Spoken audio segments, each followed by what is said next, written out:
Hello friends, welcome to my channel guys. Today we are going to learn Form of Business Organization Chapter 2 Class 11th. Today topic is business. A business enterprises is an organization which is engaged in some business or commercial activity. Business enterprises वो organization होता है जिसमें हम कुछ business करते हैं या commercial activities करते हैं जिससे हमें profit मिलता है. First private sector enterprises. इसमें 3 तरीके के बिजनेस इंटरप्राइजेज होते हैं. Private sector enterprises, public sector enterprises, joint venture enterprises. Private sector enterprises, the business enterprises which are own, collect and manage by private individual are known as private sector enterprises. Private sector enterprises वो enterprises है जो अपने द्वारा control किया जाता हो, manage किया जाता हो.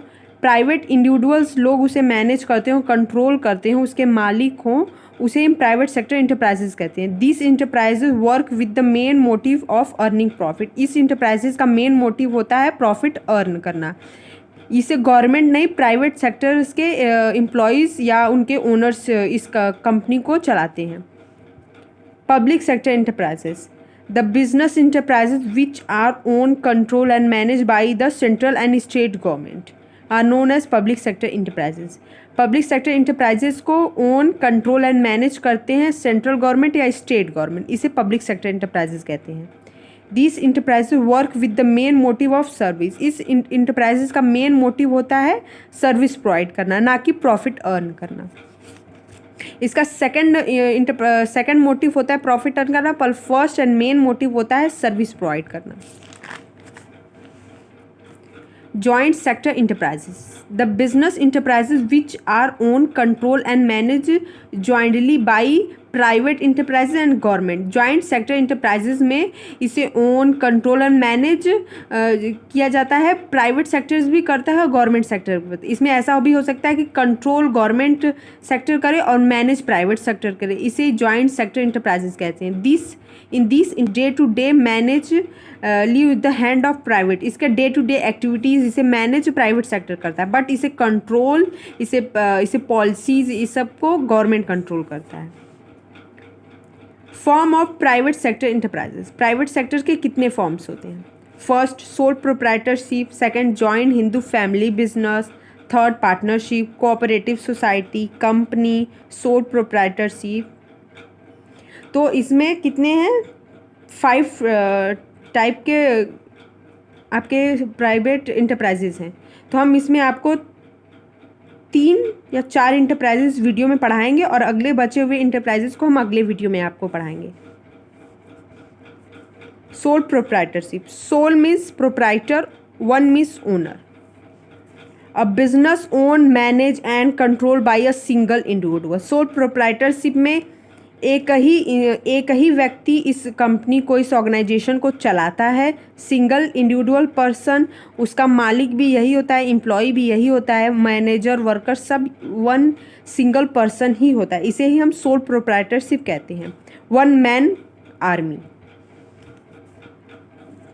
तो चलिए पढ़ते हैं फीचर्स ऑफ सोल प्रोप्राइटरशिप. तो single ownership.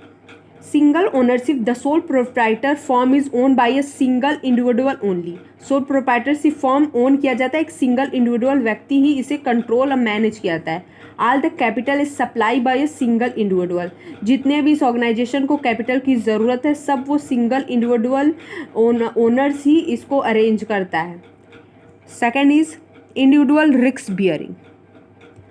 The sole proprietorship firm whole risk bear by a single individual only.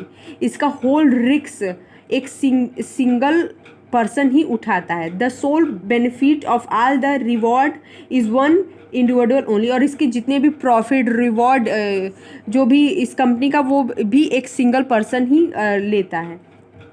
Third, no separate legal entity. A sole proprietor has no legal identity separate for that of its ownership. Sole proprietor से कोई भी legal identify separate नहीं होता है.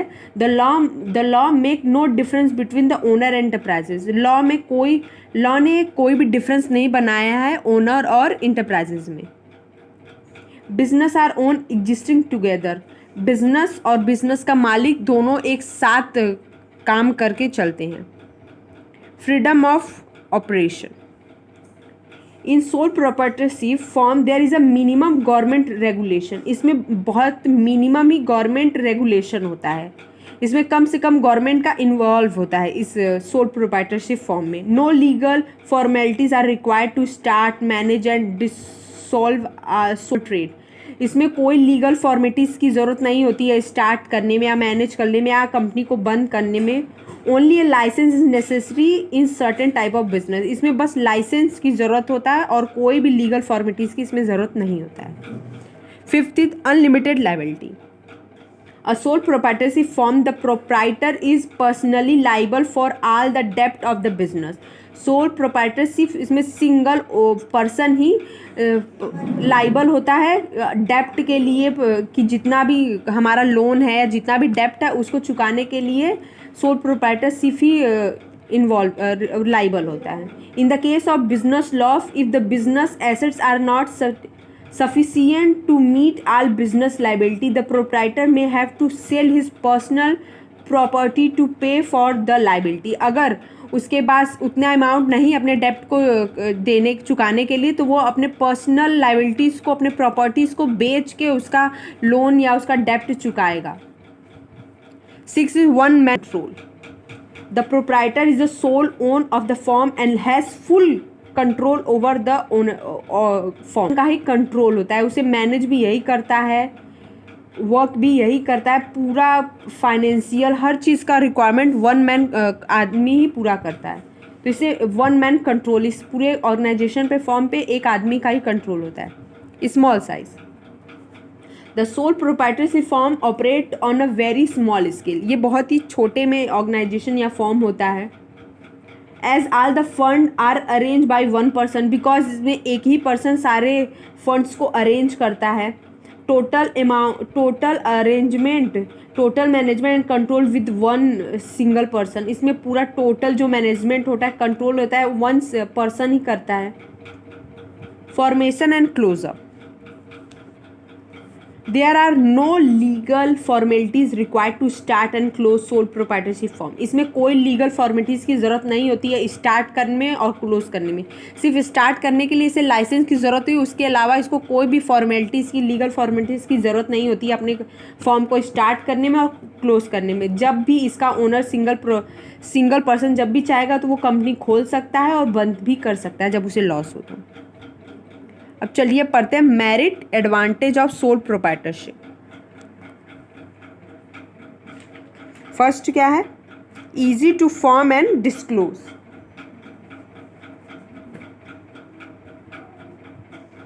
The sole proprietorship organisation is too easy to form.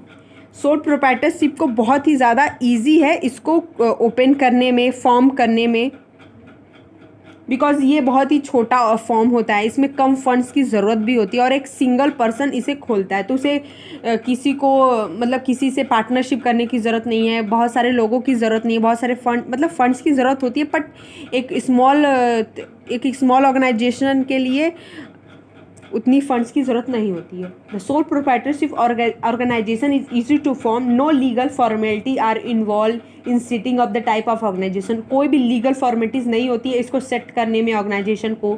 It is not a govern by any specific law. ये कोई भी कोई भी गवर्नमेंट स्पेसिफिक लॉ नहीं बनाया है। The sole proprietor can close the business whenever he decide without any legal formality। जब भी चाहे सोल प्रोप्राइटरशिप इसको क्लोज एंड स्टार्ट कर सकता है, कोई भी लीगल फॉर्मेलिटीज़ की इसको ज़रूरत नहीं है। Direct incentive. The sole proprietorship form, there is a direct relation between the effort and reward which mean it is a property put extra effort then property increase and proprietor get extra income. Sole proprietorship में form में direct relation होता है effort and reward में। Efforts means हम अपने organisation को किस तरीके से मैनेज करते हैं, किस तरीके से हम अपने ऑर्गेनाइजेशन को आगे बढ़ाते हैं, और फिर हमें जो उसके बदले में रिवॉर्ड होता है उसमें डायरेक्ट लिंक होता है। Which mean it's property put extra effort and profit increase. अगर इसका मतलब है कि हम जितना एक्स्ट्रा हम एफर्ट लगाएंगे, जितने अच्छे तरीके से हम अपने फॉर्म को मैनेज करेंगे, कंट्रोल करेंगे, वर्क करेंगे, उतना ही हमें प्रॉफिट अर्न होगा। Flexibility, third is flexibility. In sole proprietorship form all the decision are take by the proprietor himself. इसमें सोल प्रोप्राइटरशिप में एक ही पर्सन इसको कंट्रोल करता है, एक ही पर्सन इस फॉर्म का मालिक होता है, तो एक ही पर्सन इसका डिसीजन लेता है। तो बहुत ही जल्दी अगर उसको डिसीजन लगता है, वो 4 लोगों को उसे मनाना नहीं पड़ता कि भाई, या 4 लोगों उसकी परमिशन नहीं लेना पाता है कि भाई ये डिसीजन है या ये हमें प्लानिंग करना है, ये करना है। वो सिंगल पर्सन ही पूरा डिसीजन लेता है। Fourth is sole benefit of profit. All the profit earned by the sole proprietorship firm belong only to the proprietor himself. जितना भी प्रॉफिट अर्न करता है वो सोल प्रोप्राइटरशिप ही अर्न करता है, belong only the proprietor himself. Personal touch, fifth है इसमें personal touch. If in sole proprietorship form generally all the work is carried out by the proprietor himself. Soul proprietorship में generally जो भी सारे काम किए जाते हैं वो प्रोप्राइटर से खुद ही करता है। So he can maintain direct contract with the customer and employ. वो डायरेक्ट कॉन्ट्रैक्ट करता है अपने कस्टमर से, बिकॉज वही एम्प्लॉय है, वही ओनर है, वही मैनेजर है, तो वो डायरेक्ट उसका कॉन्ट्रैक्ट होता है कस्टमर से। So he can maintain direct contact with the customer employee and he make change in the product according to the demand and expansion of customer। तो ये बहुत ही आसानी से कस्टमर को पता चल जाता है कि भाई कस्टमर का कैसा टेस्ट एंड प्रेफरेंस है, तो बहुत ही आसानी से ये अपने कस्टमर के अकॉर्डिंग प्रोडक्ट बना के उनको सेल करता है। Suitable for small scale operation. The sole proprietorship form is most suitable form of business for small scale business enterprises। sole proprietorship बहुत ही suitable business form है small scale, जिन्हें भी जिसके पास कम फंड हैं और ज़्यादा लोगों का सपोर्ट नहीं है, तो उनको और फिर उनको तो sole proprietorship बहुत ही suitable बिजनेस है। अब डिसएडवांटेज या डीमेरिट ऑफ सोल प्रोप्राइटरशिप पढ़ते हैं। First, limited resources. In sole proprietorship firm, finance is supplied by a proprietor himself for his wealth or for borrowing. There is a limit to the credit raising capability of single person. Sole proprietorship finance एक ही person इसे finance provide करता है, supply करता है, उसके wealth और borrowing पे डिपेंड करता है। There is a limited to the credit raising capacity. एक सिंगल पर्सन के पास लिमिटेड क्रेडिट राइजिंग कैपेसिटी होता है। This reduce the scope of business growth. The fund are not sufficient for medium scale and large scale. तो एक single person उतना fund नहीं है उसके पास कि वो मीडियम स्केल का बिजनेस खोल सके, लार्ज स्केल का बिजनेस खोल सके। Second is unlimited liability. A sole proprietor is personally liable for all the डेप्ट। सोल प्रोप्राइटरशिप ही पर्सनली लाइबल होता है सारे डेप्ट्स के लिए। In the case of heavy loss the proprietor will not only lose all the business assets. तो अगर कभी हैवी लॉस हो गया प्रोप्राइटर को, तो वो लाइबल होगा पूरे डेप्ट्स को क्लियर करने में, तो उसे अपने बिजनेस के एसेट्स को भी बेचना पड़ा, और अगर डेप्ट तब भी नहीं वो चुका पाया तो उसे अपनी पर्सनल प्रॉपर्टीज़ को बेच के डेप्ट क्लियर करना पड़ेगा। तो इसीलिए अनलिमिटेड लायबिलिटी होता है, बिकॉज एक सिंगल पर्सन ही लाइबल होता है डेप्ट के लिए। Third is limited managerial skill. In sole proprietorship form all the activity are perform by a single individual.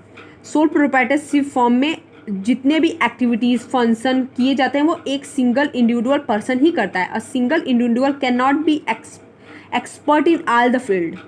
एक सिंगल पर्सन हर फील्ड में एक्सपर्ट नहीं हो सकता। हो सकता है कि वो एक अच्छा लीडर हो सकता है कि वो अच्छा मैनेज करता हो, बट वो हर डिपार्टमेंट के जो भी रिक्वायरमेंट है, हर स्किल में वो परफेक्ट नहीं हो सकता है। ये भी एक डीमेरिट है सोल प्रोप्राइटरशिप का। Fourth is limited scope for expansion due to limitation of capital and management and sole proprietorship business can not be expand to a large side. एक लिमिटेशन है ये भी कि कम पैसा हो, कम कैपिटल के वजह से, और मैनेजमेंट एंड सोल प्रोप्राइटरशिप अपने बिजनेस को बढ़ा नहीं सकता, एक्सपेंड नहीं कर सकता, क्योंकि उनके पास उतना कैपिटल नहीं है, उतने एम्प्लॉयज़ नहीं हैं, उतने मैनेजर नहीं है, तो वो अपने ऑर्गेनाइजेशन को उतना एक्सपेंड नहीं कर सकता। तो ये भी एक लिमिटेशन है। अब second is Hindu undivided family means joint Hindu family business. The business carried out by the male member of the Hindu undivided family is known as a joint Hindu family business. Hindu undivided family joint business में the business चलाया जाता है एक male member के द्वारा, उसे ही हम Hindu undivided family is known as joint Hindu family business कहते हैं। There are two condition for the existing of joint Hindu family. यहाँ पे दो कंडीशन है हिंदू फैमिली बिजनेस में एग्जिस्ट करने के लिए। Minimum 2 male member must be there in the family. इस फैमिली में मिनिमम 2 मेल मेंबर होने ज़रूरी हैं। Existence of some exterior property. The kind of business is not govern by industry और company act but is governed by its Hindu suggestions act. It exists under Hindu law. ये Hindu law के द्वारा ये business या forms चलाए जाते हैं। Features of Hindu undivided family business. Membership by birth. इस फैमिली में हिंदू अनडिवाइडेड फैमिली बिजनेस में जो भी बर्थ लेता है, जो भी जन्म लेता है, उसका मेंबरशिप बर्थ के टाइम से ही हो जाता है। The person automatically become a member in joint Hindu family by taking birth in the family. There is no need for any agreement. इसमें कोई भी कोई भी एग्रीमेंट की ज़रूरत नहीं है। वो जैसे ही इस फैमिली में जन्म लेता है वैसे ही वो इस हिंदू अनडिवाइडेड फैमिली बिजनेस का मेंबरशिप बन जाता है। Second is management.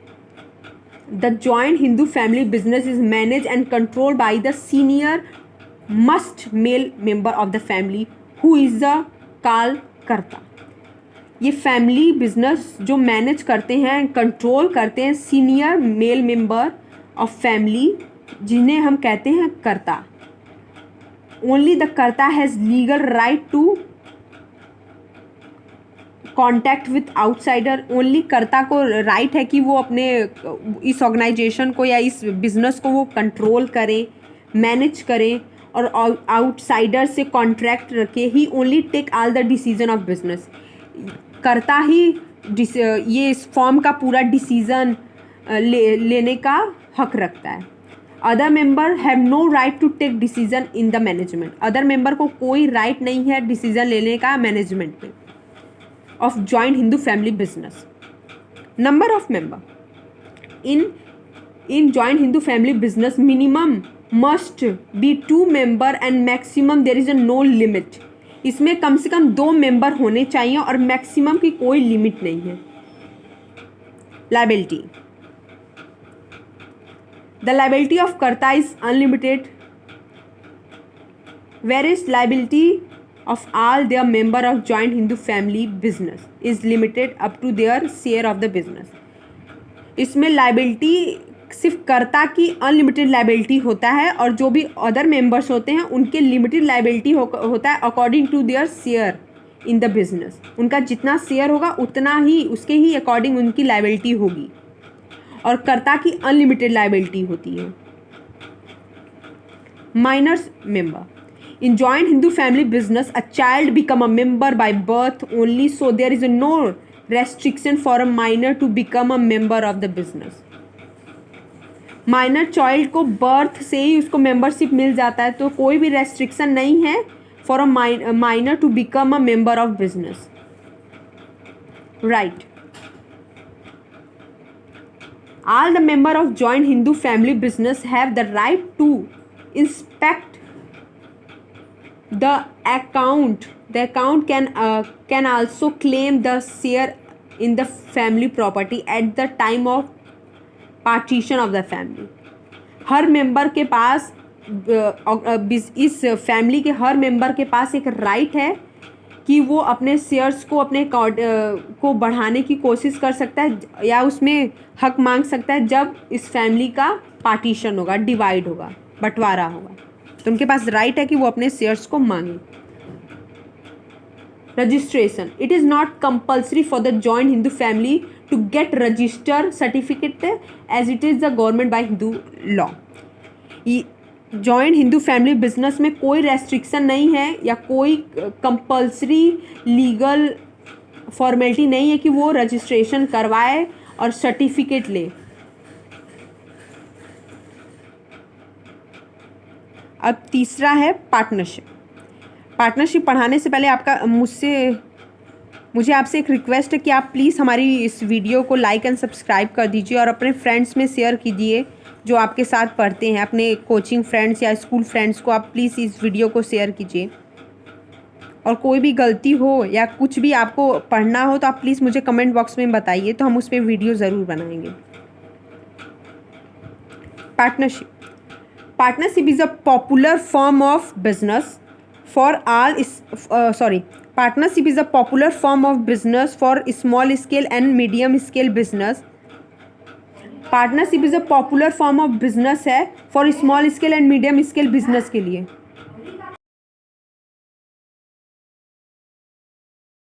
पार्टनरशिप बहुत ज़्यादा पॉपुलर है form of small scale business या मीडियम स्केल में ज़्यादातर पार्टनरशिप ही होता है. As the size of business grow, one person is not enough to carry on managerial activity. Partnership में सिंगल पर्सन पार्टिसिपेट नहीं कर सकता है. Therefore, 2 or more person for partnership to carry on business. यहाँ पे 2 या 2 से ज़्यादा लोग ही पार्टनरशिप को कैरी कर सकते हैं. डेफिनेशन. बहुत सारे राइटर्स ने डेफिनेशन दिया है. First definition is partnership is the relation. Partnership is the relation between 2 or more person who have agreed to share the profit of the business carried on by all or any of the activity for all. Partnership में partnership is a relation between 2 या 2 से ज़्यादा लोगों के बीच में relationship होता है, agreement होता है. हु हैव एग्री, जो एग्री होते हैं अपने प्रॉफिट अपने शेयर्स को बांटने के लिए, और जो भी बिजनेस में प्रॉफिट होता है उसको शेयर के अकॉर्डिंग एक दूसरे में डिस्ट्रीब्यूट करने के लिए, उन्हीं के बीच में पार्टनरशिप एग्रीमेंट होता है. डेफिनेशन है partnership is the relation between 2 or more person who have agreed to share the profit of the business carry on by all or any of them active of all. आप इसे चाहे तो आप definition लिख भी सकते हैं. फिर सेकंड डेफिनेशन है, a partnership form a group of men who have joint capital or service of the prosecuting of some enterprises. बहुत सारे डेफिनेशन है, जैसे कि तीसरी डेफिनेशन है, डेफिनेशन में be defined as a relation between person who agree to carry a business in common with a view of private again. आप समझ गए होंगे कि पार्टनरशिप 2 या 2 से ज़्यादा लोगों के बीच में होता है, उनके बीच में एग्रीमेंट होता है, जो एग्री होते हैं अपने प्रॉफिट को शेयर के अकॉर्डिंग एक दूसरे में डिस्ट्रीब्यूट करने के लिए. Features of partnership. Membership. There must be minimum 2 member to form the partnership form. इसमें 2 मेंबर की ज़रूरत होती है जो पार्टनरशिप फॉर्म को फॉर्म करें. Maximum they can be member. Maximum चाहे कितने भी हो सकते हैं, मिनिमम 2 लोगों की ज़रूरत होती है, 2 या 2 से ज़्यादा. In case of banking business maximum member can be only 10. और बैंकिंग में मैक्सिमम 10 मेंबर होने चाहिए. Section 464 of the company act 2013, section 464 company act 2013 के द्वारा कहा जाता है कि provide the member of person in any association, provides मतलब मेंबर्स कितने होने चाहिए एक एसोसिएशन में, partnership shall not exist 100 subject to the limit prescribe in rule, in the case regular 10 of company 14 these provide the no association partnership shall be formed. Agreement. There must be an agreement between the partner to form a partnership. Agreement होता है between partners जो partnership form करना चाहते हैं. This agreement can be oral or written. ये agreement oral भी हो सकता है, written भी हो सकता है. The document containing the agreement of partner is known as partnership deed. Return के द्वारा अग्रीमेंट ज़्यादा होता है बिकॉज ये सेफ होता है. द डॉक्यूमेंट्स बनता है उसमें सारे पार्टनर्स के नाम होते हैं, उनके शेयर्स लिखे होते हैं, उन्हें उनके कितने प्रॉफिट उनको देना है, मतलब प्रॉफिट तो कितना कमाएंगे उसके अकॉर्डिंग उनके कितने शेयर्स हैं, सब कुछ एग्रीमेंट लिखा होता है. बिजनेस. अ पार्टनरशिप में undertake any lawful business activity. The partnership can be form only for the purpose of carry on business. Partnership में undertake the law business activity, partnership law के अंदर आता है. The partnership can be form only for the purpose of caring on business. Partnership तभी form किया जाता है जब वो बिजनेस को कैरी करना चाहते हैं. विच इज़ लीगल, ये लीगल है. जॉइंट और smoking carry by 2 or more person can be considered a partnership. तो अब चौथी टॉपिक है profit sharing. The partner of partnership firm share the profit of firm in the ratio specified in the agreement. Agreement में partnership हो रहा था तो partnership के एग्रीमेंट में इनके शेयर्स रेशियो के अकॉर्डिंग लिखे हैं कि किस पार्टनर का कितना शेयर है. उसी के अकॉर्डिंग हम प्रॉफिट को शेयर करते हैं उनके प्रॉफिट रेशियो के according. Liability.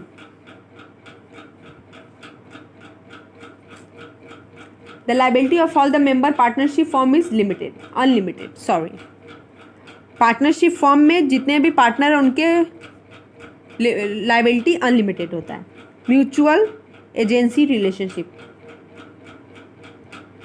Every partner is the owner as well as the agent of the form and agent of the other partner. The act of one partner are blind on other partner.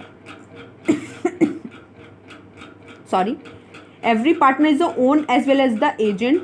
Her partner owner भी होता है और agent भी होता है अपने form का. Other partner the act of, वो दूसरे कंपनी का भी वो एजेंट हो सकता है. Non transferability of share.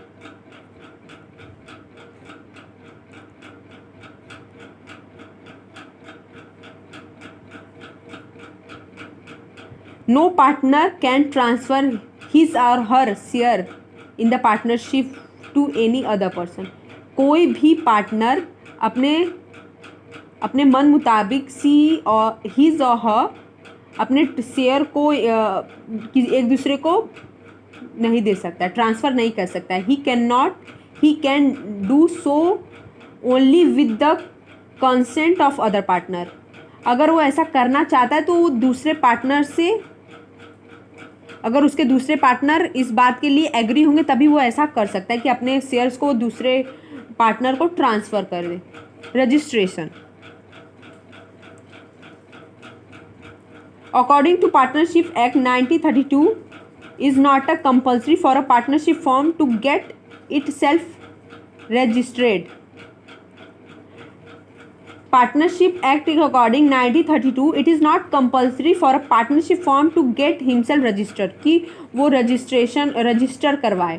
However, the partner prefer to get the partnership firm registration because there is a certain advantage of registration. Management. All the partner are allowed to manage the partnership firm. Her partner के पास हर partner liable है manage करने के लिए, control करने के लिए. अब चलिए पढ़ते हैं merit advantage of partnership. First, easy to form. It is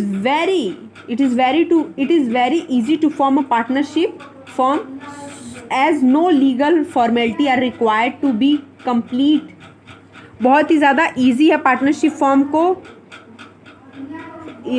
start करने में, क्योंकि यहाँ पे कोई भी लीगल फॉर्मेलिटीज़ की ज़रूरत नहीं है. Every registration of partnership form is not compulsory. यहाँ पे रजिस्ट्रेशन करवाना पार्टनरशिप में कंपल्सरी नहीं है. जिसका मन वो करवा सके, नहीं तो नहीं भी करवाएगा. Second is large financial resource.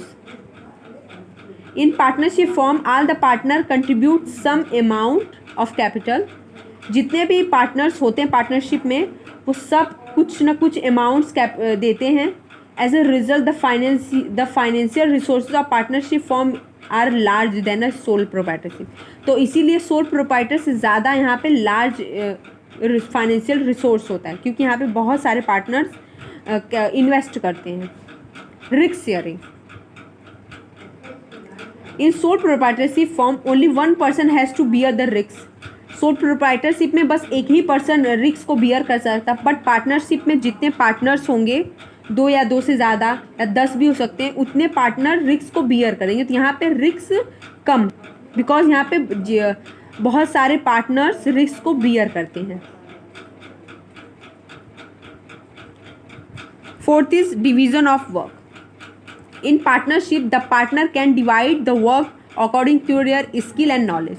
यहाँ पे पार्टनरशिप में पार्टनर्स अपने वर्क को डिवाइड कर लेते हैं according to their skill and knowledge. अपने नॉलेज और स्किल के अकॉर्डिंग अपने वर्क को डिवाइड कर लेते हैं. The division of work lead to the specialisation and efficiency in management and other activity of the firm. Division of work करते हैं तो स्पेशलाइजेशन एंड इफिशियंसी के according in management and other activity of firm. Motivation. In partnership form all the partner gets share in the profit, so all are motivated to work more or increase the profit so they can increase their earning also. Partnership form में all partner get share in the profit. वो profit में उनका share है सारे partners का, तो all are, इसीलिए उनको एक साथ work करना चाहिए. जितने लोग काम करेंगे अपने अपने स्किल और क्वालिफिकेशन का, उतना ही उन्हें प्रॉफिट होगा. अब चलिए पढ़ते हैं डीमेरिट या disadvantage of partnership. Unlimited liability. A liability of all the partner is unlimited. यहाँ पे जितने भी पार्टनर्स होंगे पार्टनरशिप में, उनकी अनलिमिटेड लायबिलिटी होगी. In the case of loss the partner will not loss the business property, but creditor can claim over their personal property also to get their account settled. Loss में ही उनका partners का नहीं होगा. Creditor claim कर सकते हैं उनके पर्सनल प्रॉपर्टी पे कि वो अपने पर्सनल प्रॉपर्टी को बेच के डेप्ट को क्लियर करे, सेटल करे. Non transferability of share. The partner are not permitted to transfer their share to any other partner. अब partner are not permit, partner को इतना हक नहीं दिया गया कि वो अपने शेयर को ट्रांसफ़र कर सके अदर. ही और she is will to do so they, अगर वो ये ऐसा करना चाहते तो वो अदर पार्टनर से कंसल्ट लें. अगर अदर पार्टनर इस पर सहमति होते हैं कि, तो वो अपने शेयर्स को ट्रांसफ़र कर सकते हैं अदर पार्टनर को. Conflict. A partner is a partnership form come the different background, different families, therefore they may have different of opinion. Partnership form में पार्टनर्स डिफरेंट सिटीज से, स्टेट से, डिफरेंट बैकग्राउंड से, different family से आते हैं, तो उनका ओपिनियन ऑब्वियसली सी बात है डिफरेंट होगा. If partner adopt a rigid attitude they it may lead to conflict among the partner. Risk of mutual agencies.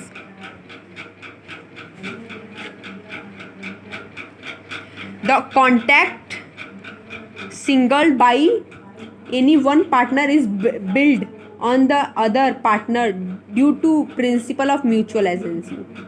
A dishonest partner may enter into contract for personal benefit in the case of all the partner we have to suffer the loss. अगर कोई partner अपने personal profit के लिए ऐसा कुछ गलत काम करता है जिससे अदर पार्टनर को लॉस उठाना पड़े, तो इसे ही हम रिस्क ऑफ म्यूचुअल एजेंसी कहते हैं। Lack of public confidence, the public has less trust and faith in partnership form because public बहुत फेथ करता है पार्टनरशिप फॉर्म पे, because the account and annual report of partnership form are not published. Because इसका account और profit, पूरे साल का profit या अपने पूरे पार्टनरशिप का पब्लिक के सामने नहीं दिखाता है। So people do not have trust in their deal, इसीलिए पब्लिक इस पर ट्रस्ट नहीं करती पार्टनरशिप पे। Type of partnership form on the basis of duration, time period, partnership at will, fix period partnership, particular partnership. तो partnership at will क्या होता है? A partnership form for a indefinite period is known as a partnership at will. एक निर्धारित समय के लिए अगर पार्टनरशिप किया जाता है तो उसे हम पार्टनरशिप एट विल कहते हैं। This type of partnership exist at the will of the partner and come to end partner decided. वहाँ पहले से डिसाइड होता है कि हम कब वो फॉर्म्स खोलेंगे और कब क्लोज करेंगे, तो उसे ही हम पार्टनरशिप एट विल कहते हैं। Second, fix period partnership, the partnership form for a specific period of time, से 3 ईयर और 5 year. Fix period of partnership या मोस्टली 3 या 5 ईयर्स के लिए खोले जाते हैं। यहाँ पे पहले से फिक्स पीरियड ऑफ टाइम होता है इस पार्टनरशिप का, इसे ही हम फिक्स पीरियड ऑफ पार्टनरशिप कहते हैं। Particular partnership, the partnership which is formed to carry on a particular ventures is known as a particular partnership. This type of partnership come to an end automatically, one completeness to the venture. ये partnership किसी एक के according open होते हैं, कब open होते हैं और फिर जब उनका काम। Type of partnership on the liability of member, general partnership, limited partnership. General partnership, the partnership in which liability of all partnership is unlimited is known as general partnership, which mean if the assets of the firm are not enough, the creditor can settle their account by having claim over the personal property of the partner. General partnership उसे ही कहते हैं जब partnership में liability partner का unlimited हो और अगर वो अपने क्रेडिटर्स के डेप्ट को नहीं क्लियर कर सके तो उन क्रेडिटर उनके पर्सनल प्रॉपर्टी के क्लेम कर सकते हैं, उसे हम जनरल पार्टनरशिप कहते हैं। Limited partnership, the partnership form in which liability of all partner expect one person is limited to the extend of their share in the partnership form known as limited partnership. जैसे कि 4 partner हैं और 3 partner का unlimited liability और 1 partner का limited liability है, तो इसे ही हम लिमिटेड पार्टनरशिप कहते हैं। Type of partnership,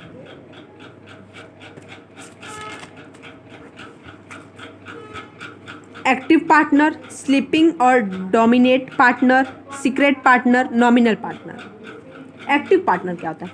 the active partnership in the management of firm, his liability is unlimited and he continue capital in the firm. Active partner वो पार्टनर होते हैं जो एक्टिव होते हैं, उनका लायबिलिटी अनलिमिटेड होता है, his liability is unlimited and he contribute capital in the firm, और वो कंटिन्यू कैपिटल कंट्रीब्यूट करते हैं इन द फॉर्म में।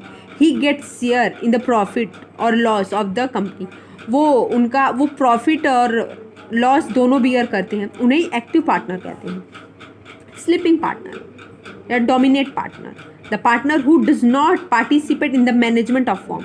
स्लीपिंग या डोमिनेट पार्टनर उन्हें कहते हैं जो मैनेजमेंट में पार्टनरशिप पार्टिसिपेट नहीं करते हैं।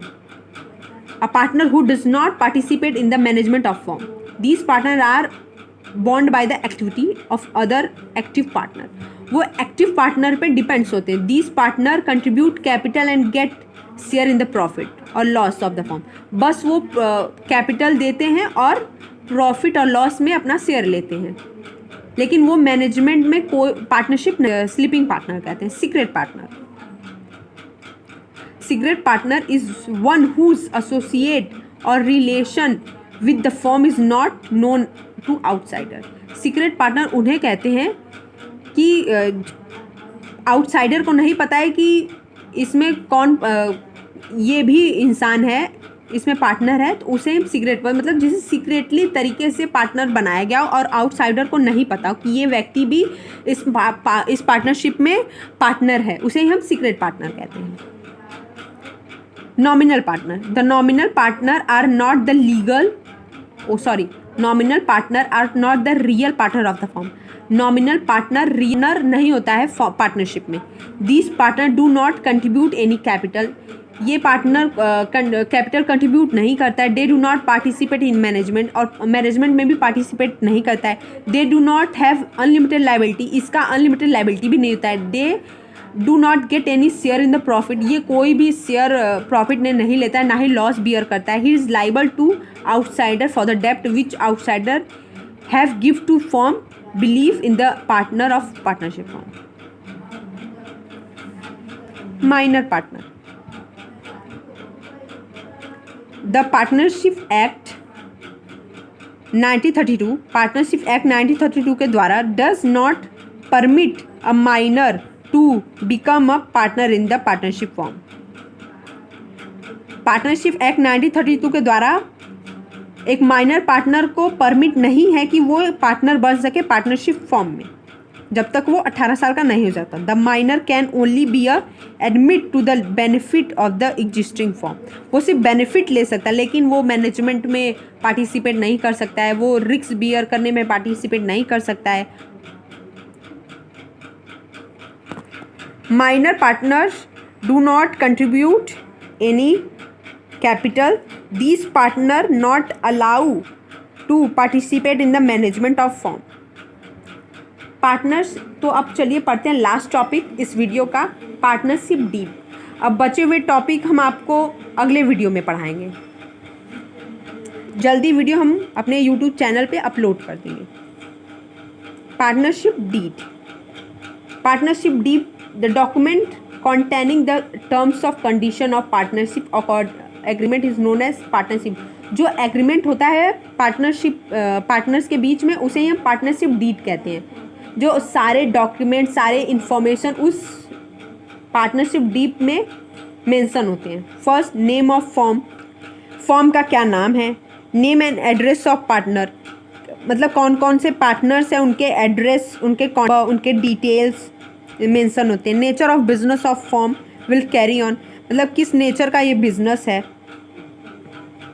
Place of business, address of office, business का एड्रेस या ऑफिस का address. Capital contribute by each partner, किस किस पार्टनर ने कितना कितना कैपिटल कंट्रीब्यूट किया है, उसके सारे इन्फॉर्मेशन होते हैं। Profit sharing ratio of partner, partners के कितने प्रॉफिट शेयरिंग रेशियो, वो सब मेंशन होते हैं पार्टनरशिप डीड में।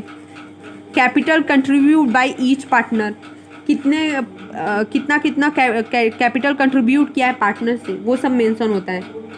The amount of salary payable to partner, rate of interest to be paid by partner and amount withdraw by them, सारे information इसमें partnership deed में मेंशन होते हैं, इसे ही हम पार्टनरशिप डीड कहते हैं। Difference between partnership and sole proprietorship, तो चलिए अब पढ़ते हैं difference between partnership and sole proprietorship. Partnership, sole proprietorship. Basis, governed by, partnership firm is governed by partnership 1932, partnership firm govern करते हैं पार्टनरशिप एक्ट 1932 के द्वारा। There is a sole proprietorship, there is a no separate act govern sole proprietorship, यहाँ पे कोई separate act नहीं बनाया गया है सोल प्रोप्राइटरशिप को गवर्न करने के लिए। Second is number of member, minimum 2 and maximum 20 in orderly business and 10 is banking business। Partnership में मिनिमम 2 और मैक्सिमम 20 हो सकते हैं नॉर्मली बिजनेस में, और बैंकिंग में 10 मेंबर्स। और सोल प्रोप्राइटरशिप में only one member. 3. Basis of formation. Agreement called partnership deed. इसमें जो एग्रीमेंट होता है उसे हम पार्टनरशिप डीड कहते हैं. और sole proprietor no agreement, because इसमें सिंगल पर्सन ही इसका ओनर होता है, मैनेजर होता है, वर्कर. तो इसमें कोई भी एग्रीमेंट नहीं होता है. Risk. Partner jointly beer the risk. इसमें जितने पार्टनर्स होते हैं वो सारे रिस्क को बियर करते हैं. और sole proprietor bear all the risk. 5th, finance.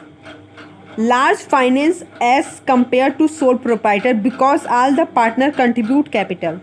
इसमें ज़्यादा फाइनेंस होते हैं, लार्ज अमाउंट में फाइनेंस होते हैं, बिकॉज यहाँ पे जितने पार्टनर होते हैं वो सब कैपिटल कंट्रीब्यूट करते हैं अकॉर्डिंग टू सोल प्रोप्राइटरशिप. और small finance as only one person that is proprietor control by capital. इसमें एक सिंगल पर्सन ही कैपिटल कंट्रीब्यूट करता है. Decision making. All the partner must be consult for taking decisions, so decision can be deliberate. Quick decision as proprietor need no consult anyone. तो चलिए आज का class यहीं ख़त्म होता है. हम इस चैप्टर के बचे हुए टॉपिक हम आपको नेक्स्ट वीडियो में पढ़ाएंगे. और प्लीज़ हमारे इस वीडियो को आप लाइक एंड शेयर कर दीजिएगा अपने फ्रेंड्स में, और हमारे चैनल को ज़रूर से सब्सक्राइब कर दीजिएगा. तब तक के लिए बाय.